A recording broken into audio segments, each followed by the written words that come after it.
देखिए ये जो अभी आपके सामने जो हम शुभारंभ किए हैं हमारे आदरणीय प्रधानाध्यापक महोदय आपके सामने जो आपको संबोधित किया है, ये मिशन कक्ष एक बहुत ही इम्पोर्टेंट ये जो है ना एक कार्यक्रम है, खासकर उन बच्चों के लिए जिन अच्छा ये मिशन कक्ष अभी आपने सर आपको बताया क्यों आवश्यकता पड़ी। आवश्यकता इसलिए पड़ी कि हमारे समाज के कुछ ऐसे बच्चे हैं जो जब 8वीं क्लास पास कर जाते हैं ना और जो 9th क्लास में जाते हैं तो उसको वहाँ हिंदी पढ़ने नहीं आता है, बेसिक मैथ नहीं आता है, तो वो बच्चे ड्रॉप आउट हो जाते हैं। क्या हो जाते हैं? Drop out. ड्रॉप आउट किसे करते हैं? तो बच्चे बीच में पढ़ाई छोड़ के भाग जाते हैं क्योंकि उसको पढ़ाई बोझ बुझाने लगता है, उसे पढ़ाई भारी लगने लगता है। समझ गया ना? लेकिन कोई आदमी कभी 10 किलो अपने सर पे वजन उठा के नहीं कभी छत पे चढ़ा और अगर उसकी माँ उसको 50 किलो का बोरा दे दे और उसको बोले छत पे चढ़ाइए तो क्या वो चढ़ा पाएगा? नहीं सर। समझ गया ना? लेकिन अगर वही बच्चा को अगर बचपन से 20 किलो 25 किलो करके दिया रहता तो वो एक दिन उसको आसानी से चढ़ा डालता। तो इस दक्ष कार्यक्रम में हम लोग क्या देखेंगे कि क्लास 3 से 5 क्लास के जो क्लास 3 से 8 क्लास के जो बच्चे हैं उनमें जिन बच्चों को हिंदी पढ़ने में और बगैर देखे हुए लिखने में सर बोलेंगे, जिसको डिक्टेशन आप बोल सकते हैं, है ना?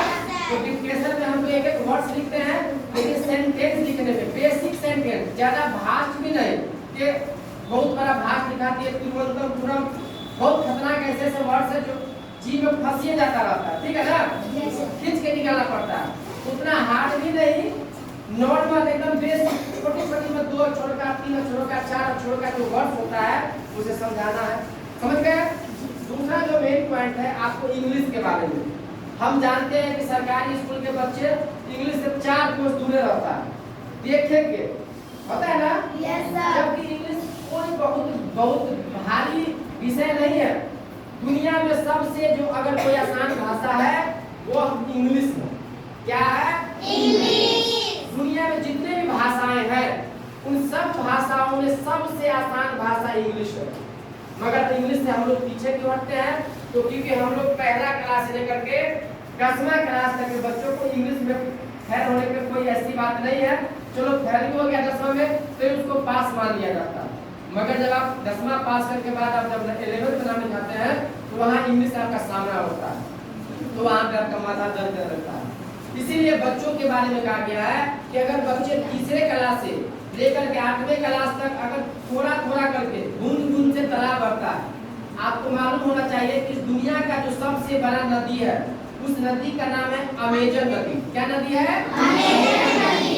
और उस नदी वो जो नदी इतना बड़ा है वो जिस झरना से गिरता है ना वो एक बूंद बूंद करके गिरता है। पानी कैसे गिरता है? एक बूंद करके गिरता है और एक बूंद से लेकर के और दूसरे बूंद के बीच का जो टाइम है वो 60 सेकंड है।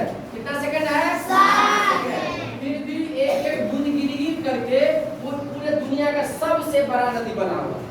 तो अगर हम तीसरे क्लास से 4थे क्लास से अगर थोड़ा करके अगर इंग्लिश के बारे में समझेंगे, 2-4 बातें हम उसमें वर्ड समझेंगे तो हमें जरूर जो है इंग्लिश में हमारा जो प्रोग्रेस होगा वो अच्छा हो जाएगा, ठीक है ना? तीसरा जो मुद्दा आपका है वो है मैथ का।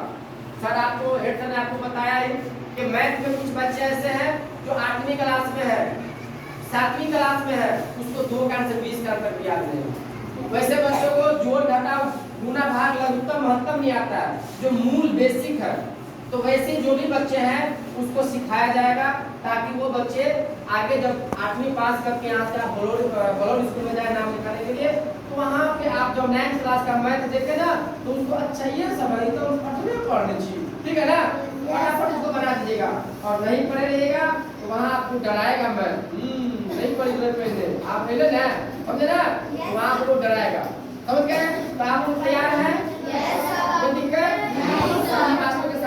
मैं अपनी वाणी को समाप्त करता हूँ। धन्यवाद।